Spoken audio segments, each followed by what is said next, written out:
ते म्हणतात ना, जुनं ते सोनं असतं. तुम्हा सर्वांना माहीत आहे, आपल्या चॅनलवर गावाकडच्या काही विस्मरणात गेलेल्या रेसिपीची सिरीज सुरू आहे आणि मी ज्या रेसिपी दाखवत आहे त्या स्पेशल गावाकडच्या रेसिपी आहेत आणि एकदम सिंपल आणि झटपट बनणाऱ्या आहेत आणि ह्या रेसिपी आज देखील आमच्या घरी आवर्जून बनवल्या जातात. एकदम सिंपल आणि टेस्टी अशा आपल्या रेसिपी असतात. तुम्हीही माझ्या रेसिपीला भरभरून सपोर्ट देत आहात, असेच पुढेही सपोर्ट देत राहा. आजची आपली रेसिपी आहे लसूण टोमॅटो ठेचा. हा ठेचा माझी आजी आवर्जून आमच्या घरी बनवायची. खायला देखील खूप भारी लागतो. बनवायला अगदी सोपा आहे. सिंपल रेसिपी आहे. झटपट बनवून तयार होती. नमस्कार मंडळी, मी वर्षा येवले. माझ्या चॅनलवर तुमचं खूप मनापासून स्वागत करते. चला मग उशीर न करता रेसिपीला सुरू करूया. सगळ्यात अगोदर तुमच्याकडे जर ना लोखंडाचा तवा असेल तर आवर्जून या रेसिपीसाठी लोखंडाचा तवा वापरा.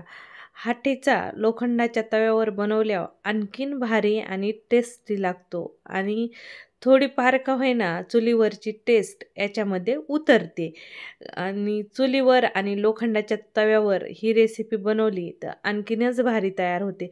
पण जिथं मी राहते तिथं चूल बनवणं किंवा चुलीवर रेसिपी बनवणं शक्य नाही. कारण मी सिटीमध्ये राहत आहे, म्हणजेच शहरामध्ये राहते, गावाकडं नाही. तर त्यामुळं आमच्या इथं चूल मांडायची काही सोय नाही. आता रेसिपी गावाकडच्या आहेत, पण मी गॅसवरच बनवते. तर आता तव्यावर मी चमच्याभर तेल गरम करून घेतलं. नंतर चिमूटभर जिरे घालून घेतले. हा ठेचा जो आहे स्पेशल लसणाचा ठेचा बनवत आहोत. टेस्ट खूप भारी येते. लसूण चांगला मी अर्धी मूठ भरून घालून घेतला. सोबतच 10-12 हिरव्या मिरच्या घातल्या आणि छान उलटपुलट 2-3 मिनिट करून घेतल्या.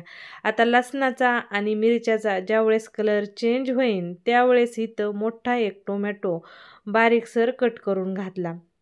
हा ठेचा कच्च्या टोमॅटोचा देखील खूप भारी बनून तयार होतो आणि खायला देखील तेवढाच टेस्टी लागतो. तुमच्याकडं कच्चं टोमॅटो असेल तर कच्चं टोमॅटो देखील या ठेच्यामध्ये आवर्जून वापरा. खूप भारी ठेचा तुमचा बनून तयार होईल. तर इथं टोमॅटो घातल्यानंतर चवीनुसार मी मीठ टाकून घेतलं. आता मीठ टाकल्यानंतर परत 4-5 मिनिट मी छान लो टू मिडियम गॅसवर इथं हे टोमॅटो वगैरे भाजून घेतलं. जोपर्यंत छान टोमॅटो सॉफ्ट होत नाही तोपर्यंत आपल्याला इथं हे टोमॅटो छान तव्यावर परतून घ्यायचा आहे. अगदी 4-5 मिनिटात छान असा आपला इथं ठेचा बनवण्यासाठी टोमॅटो, मिरच्या, लसूण तयार झालेला आहे.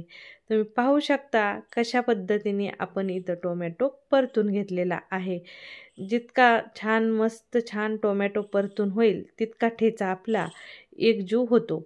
तर इथं टोमॅटो परतून झाल्यानंतर गॅस आता आपल्याला बंद करायचा आहे आणि गॅस बंद करून हा ठेचा आपल्याला छान तांब्या असतो ना, जाड बुडाच्या तांब्याने रगडून घ्यायचा आहे.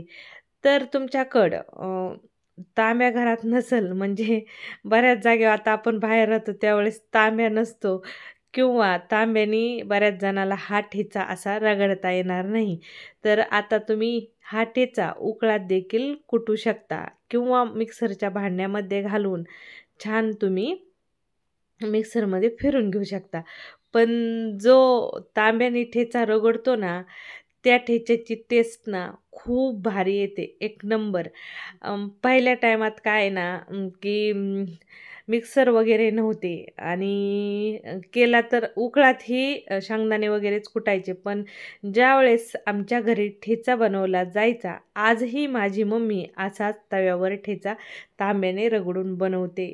तिच्या हाताने तर एवढा पटपट बनून तयार होतो, विचारूच नका. नुसत्या मिरच्या लसणाचा देखील ठेचा छान तांब्याने रगडून तयार होतो. तर आता या गोष्टीची मला थोडीफार प्रॅक्टिस आहे म्हणून मी मस्त छान असा तांब्याने इथं ठेचा रगडून घेतलेला आहे. तुम्ही पाहू शकता आणि कुणी म्हणणार देखील नाही हे आपण उकळात कुटलेलं नाही, तांब्याने करून घेतलेलं आहे. ओरिजिनल ठेच्याची रेसिपी गावाकडं अशीच बनवली जाते. आता टोमॅटोचा ठेचा, मेथीचा ठेचा, कोथिंबिरीचा ठेचा खूप वेगवेगळ्या पद्धतीने गावाकडे ठेचे बनवले जातात. पण आमच्या घरी लसूण मिरचीचा ठेचा आणि जोही ठेचा बनवू द्या, तो ठेचा छान मस्त असा तव्यावर रगडून बनवला जातो आणि मस्त लसूण मिरची घालून चटपटीत असा बनवला जातो. हा ठेचा वरण भातासोबत तोंडी लावायला आवर्जून बनवा. खूप भारी लागतो. तुम्हाला आजच्या माझ्या या ठेच्याची रेसिपी कशी वाटली कमेंटमध्ये सांगायला विसरू नका. आवर्जून कमेंट करून सांगा की ठेच्याची रेसिपी कशी वाटली आणि तुमच्या घरी देखील हा ठेचा आवर्जून बनवून खा. बाजरीची भाकरी, ज्वारीची भाकरी, चपाती, पुरी कशासोबतही खा. हा ठेचा एक नंबर लागतो आणि माझी चॉईस तर वरण भाताला तोंडी लावायला हा एकदम छान ऑप्शन आहे. आमच्या घरी आवर्जून हा ठेचा वरण भातासोबत खाल्ला जातो. तुम्हाला रेसिपी आवडली असेल तर लाईक शेअर नक्की करा. परत भेटू अशाच काही नवीन रेसिपीसोबत.